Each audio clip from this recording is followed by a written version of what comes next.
There are two main methods of interacting with AutoCAD, the mouse and the keyboard. Many users will use the mouse almost exclusively, using the keyboard only when it's unavoidable. However, the key to efficiency in AutoCAD is to take advantage of as many tools as you possibly can, and that includes the keyboard. If you look at the bottom middle of your screen, you will see a gray area, one line like this. And as you move the mouse over the top of it, move your crosshairs, it will highlight. This is the command line. Even if you don't use keyboard input, you are going to use the command line. AutoCAD will give you instructions on what to do next while using each of your commands, and those instructions will be brought to you by the command line. In the command line is where you type in your commands. In these videos, I will often say, type on the command line. When I say that, this is where you would type. Come down here, you can click in it, you'll see your cursor blinking, and you will type in a command. And as you saw, when I started typing, it popped up right by the cursor. That's called the dynamic input. As I move the cursor around here with my line command, it's asking me to specify the first point of my line. And it tells me that here on the command line. And here is also the icon for it. So as I pick my first point, now you can see down here in the bottom, it says specify next point or undo. You can enter in commands there. You can get information about your current commands, and you can access a lot of other things. So not only can you execute commands through the command line, but AutoCAD will give you feedback through it, so keep that in mind. Many commands have options to them. Those options will appear in the command line. So there, I just drew my first line. Now to exit out of a command, press the Enter key or the Escape key. So that's to help get it out of your way. Now you can do a lot of things to the command line. You can left click in these little boxes here or really anywhere, but clicking in different places does different things. If I click on these little bars here on the left, so I click and hold and I drag it, put it to where I want. Now you see these little arrows? As I move the cursor to the top or the bottom or even to the sides of the command line, it gives me these little arrows. When I move it to the corner, it's at a diagonal. Now I can stretch my command line, making it larger, more narrow, wider, however you want it to be displayed. I can click it and pop it back into place if I want. Now it used to be the command line was always 3 lines and you couldn't really change it, but you can set it however you'd like. By default or out of the box, it comes looking like this. So if we start something like the circle command, to start typing in the word circle, C-I-R-C-L-E, and you'll notice I typed it incorrectly. That's okay. The command line has an autocorrect feature, so it gives you some different ideas. So if I click on the circle command, I can start drawing a circle. And remember earlier I said that the command line will give you some instructions? Well, it tells you here to specify center point for circle, or I have these different options. And through these different options, I can draw a circle in a different way. Right now, by default, the circle command asks you for a center point for your circle. Just left click there and drag your mouse out somewhere else. And that is giving it a radius. Or do you want to give it a diameter? I can come down to the command line, click on the diameter option, and now I'm drawing a circle by diameter. So if I click again, there's my circle. So now you've drawn a line in a circle. So your command line gives you a lot of information and it's interactive. And if you type it in incorrectly, you have things like autocorrect. You also have other things like autocomplete. So if I start typing in C for circle, I get a list here of different options of commands that start with the letter C. I can scroll down right here and keep looking. I can even go to the command and on some of them get a little pop-up, get some information and say, oh, hey, what is that? I'm not sure. If I press F1, now I'm going to be taken to the help command, which will open up help on the circle command. So you can get to a lot of different things right from your command line.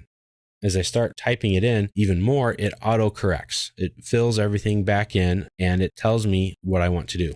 Now the command line is very intelligent. It keeps track of the commands that you use. And so if you use certain commands more often, then it will start to automatically fill in those commands ahead of the ones you normally don't use. AutoCAD is smart enough to customize itself to fit to your needs and to the way you use the command line. So in the command line, some of its really cool features is the autocorrect, the autocomplete, and adaptive suggestions. Now, these are the ones that I was just talking about. These are the commands you typically use that start with the letter C. So it starts populating that list with those. The command line has a built-in synonym list. It will return to you a list that might be a synonym of the command. So for example, if you enter in the word symbol and start typing it in, it says insert, meaning you want to insert a block or a symbol. So if you're not familiar with all of the exact terminology and jargon that AutoCAD uses, you might find this helpful. You'll know when it's a synonym when it's in parentheses. What you're typing in is on the left, and the actual command AutoCAD believes you're talking about will be in parentheses. Another thing you might want to do, let's say that you have 2 lines and you want this corner here to be round. Okay, so let's type in the word round. Now, RO is rotate, and round is a synonym for fillet. So if I click fillet and I give it a radius distance of, let's say, 1, and then I can click on my edges and you can see it makes that little round corner. So that's a nice little thing that you're probably going to find very useful as you learn AutoCAD. Other things that you can do with the command line you will see here is by getting your command history. If you click on this arrow, or if you press the F2 key, that will pop up this list. And when the list is up here, you can select the different items that are in here. You right click and copy it out. So if you do some things in AutoCAD that provides you with a list of information here that you need for a report or for an email, you can do that.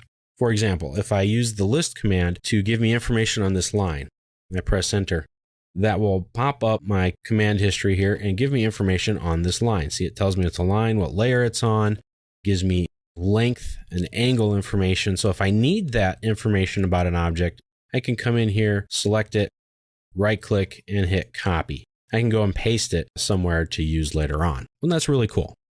Now you have other options here as well. If I click on this button, it brings up a list of the latest commands that I've used, and you can go back to it. And you can change some of your settings by clicking on this little wrench, and you have your input settings right here. And you can turn all this stuff off or on. You can even change the delay time for when things pop up or not. Now you can change the lines of prompt history. You can even input search options. So if I click here, I can say what I want to look for. So if I want to look for a hatch pattern, I can do that. If I want to look for a specific block inside my file, I can do that. And we'll talk later about what these things are, blocks and hatches, etc. But you can do a search of objects inside your drawing just by typing them in the command line. There's a second form of the command line, and I mentioned it earlier. It's called the dynamic input. This dynamic input is a visual aid that's intended to help the drafter's efficiency. It puts the command line at your crosshairs so that you don't have to keep moving your eyes from crosshair to the command line and back again. This way, it will help you to concentrate on what you're drawing. So if I'm drawing on this line, I want to keep my focus on this line. I don't want to have to divert my eyes down to the command line and back up again to know what's going on. So the dynamic input can help with that. So if you're a good typist, then you can type the word circle without looking at your keys or your fingers and just type it in and see that it's been typed in correctly on the command line. Press enter and draw a circle. You can turn the dynamic tools off and on by coming down to this little status bar. There are a lot of different things that you're going to see here that we're going to use. This is it right here, dynamic input. It's turned on right now, and I can tell because it's blue. See these boxes here, they're gray. Those features are turned off. But if I left click on it, it turns it off. So now when I type in the word line, this pops up here on the command line. And I get a lot of different things here. I get the different commands, and I can do searches for them. Here I can do a search in the help, so I can learn more about the dim linear command, or I can do a search here on the internet for it. So you can get right to the internet search. If you're trying to figure out how to use something, you can get to it right here. It will open up your default browser and show you a different list of things that you can use. Now here at the bottom are some different settings. So if you have a linear brightness setting or a hatch pattern setting, you can get to those. And if you click on the plus signs, it will bring them up as well. Or click it again to bring it down and you can scroll. Now, a lot of users prefer this way. They don't like the dynamic input because they feel it gets in the way of the drawing. Another way to enter commands on the command line is through keyboard shortcuts. All commands can be executed by typing on the command line, but most commands have a keyboard shortcut. So for example, the circle command, you can type out the word circle, or you can just type in the letter C. That will also start the circle command. Press enter or right click and draw your circle.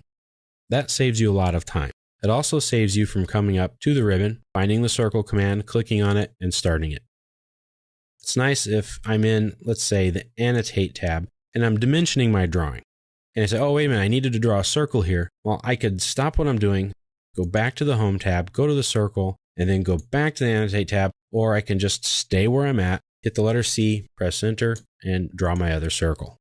That can help you to work more efficiently. So you're using your mouse and you're using your keyboard. Now, those little shortcuts there are called command aliases. It's just an alias that you can use for a command.